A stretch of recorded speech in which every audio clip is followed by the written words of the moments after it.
Selamat pagi pemirsa, saya Zikra Zakia Dinyati. Berita terkini datang dari Jember. Seorang mahasiswi ditemukan tidak sadarkan diri di dalam kendaraannya. Korban diduga mengalami keracunan karbon monoksida. Korban ditemukan oleh dua orang mahasiswa kos yang sedang mencari makan dan kemudian melihat adanya sebuah mobil dengan mesin yang menyala dan juga jendela yang tertutup. Korban kemudian segera dilarikan ke rumah sakit terdekat. Kasus ini bermula ketika korban menolak ajakan sang teman untuk ikut turun bersamanya keluar dari mobil.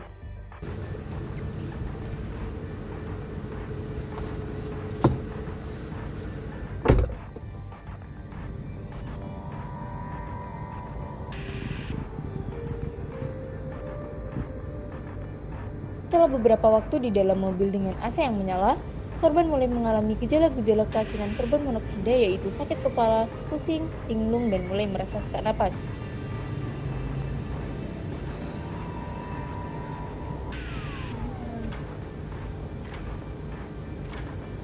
Korban kemudian ditemukan oleh dua orang mahasiswa dalam keadaan tidak sadarkan diri dan kemudian segera dibawa ke rumah sakit terdekat untuk mendapat penanganan lebih lanjut.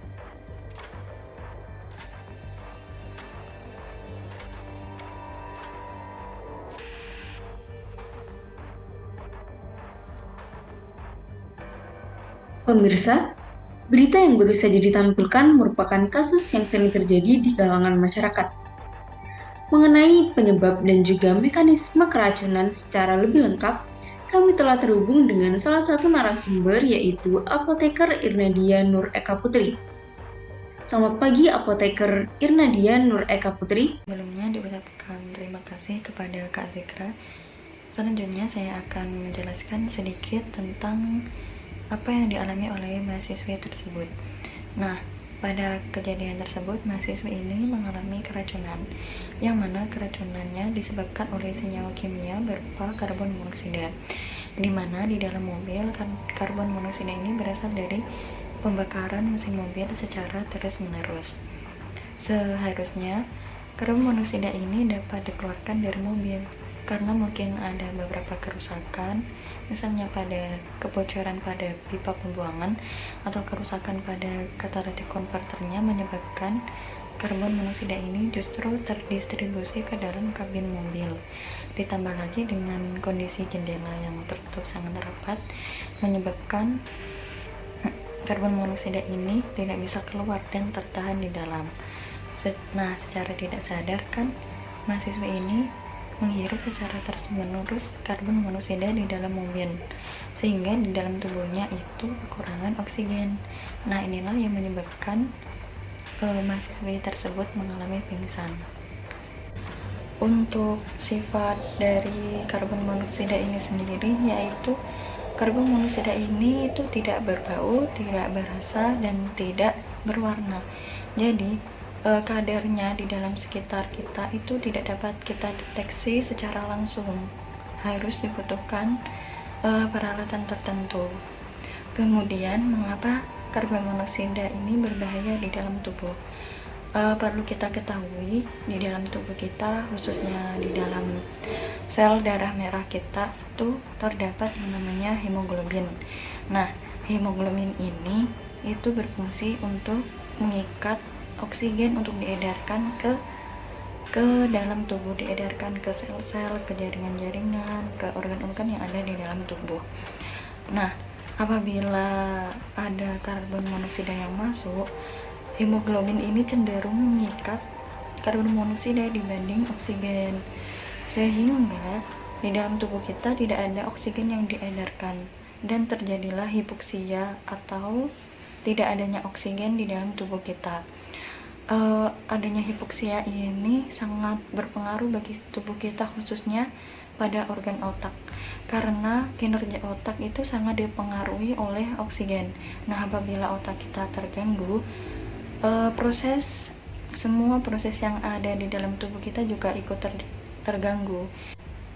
Nah, inilah alasan kenapa karbon monoksida ini sangat berbahaya bagi tubuh apabila kadarnya sangat banyak di sekitar kita. Itulah yang dapat saya sampaikan. Saya kembalikan ke reporter.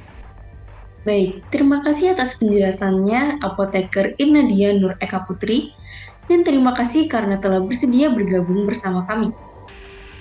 Baiklah, selanjutnya telah terdapat salah satu rekan kami yang sedang bersama korban sekarang, yaitu Devi Aulia. Kepada saudari Devi Aulia, kami persilahkan. Baik Zikra, saya di sini bersama dengan korban keracunan monoksida yang telah mendapatkan penanganan di rumah sakit terdekat. Untuk lebih jelasnya, penanganan akan dijelaskan oleh korban. Selamat siang Kak Adelia. Selamat siang. Apakah sudah merasa baikan setelah mendapatkan penanganan di rumah sakit tadi? Alhamdulillah sudah merasa mendingan banget. Baik, untuk gejala keracunan tadi apa saja yang dirasakan? Awalnya saya tuh merasa pusing, kemudian sakit kepala, juga ada rasa mual dan susah bernafas. Baik, setelah itu di rumah sakit apa saja penanganan dokter yang diberikan? Jadi ketika saya ditemukan warga, saya langsung dibawa ke rumah sakit. Kemudian ketika sampai di rumah sakit, saya langsung diberi masker oksigen. Karena kalau menurut penuturan dokter, oksigen itu merupakan antidot dari karbon monoksida yang saya hirup. Baik, setelah itu tidak ada penanganan lain? Sudah itu saja, dan saya bisa mendingan. Baik, sekian laporan dari saya, kembali ke Zikra di studio. Terima kasih Devi Aulia atas laporannya. Telah disebutkan sebelumnya bahwa oksigen merupakan antidot dari keracunan karbon monoksida. Mengenai mekanisme lebih lanjut, kami telah terhubung dengan narasumber Apoteker Sylvia Aulia. Baik, kepada Apoteker Sylvia Aulia, kami persilakan untuk menjelaskan mengenai mekanisme antidot oksigen tersebut. Jadi setelah manusia menghirup karbon monoksida, pertolongannya yaitu pasien akan diberi oksigen 100% melalui masker. Kemudian pasien akan menghirup oksigen pekat yang dapat memungkinkan tubuh mengganti karboksi hemoglobin dengan cepat, sehingga hemoglobin kembali mengikat oksigen dan terikat pada sel darah merah, kemudian dialirkan ke paru-paru dan dibuang lewat hembusan napas. Terima kasih Apoteker Sylvia Aulia atas penjelasan yang telah diberikan. Sekian berita pada pagi hari ini. Tetap jaga kesehatan dan jangan lupa pakai masker. Sampai jumpa di lain waktu.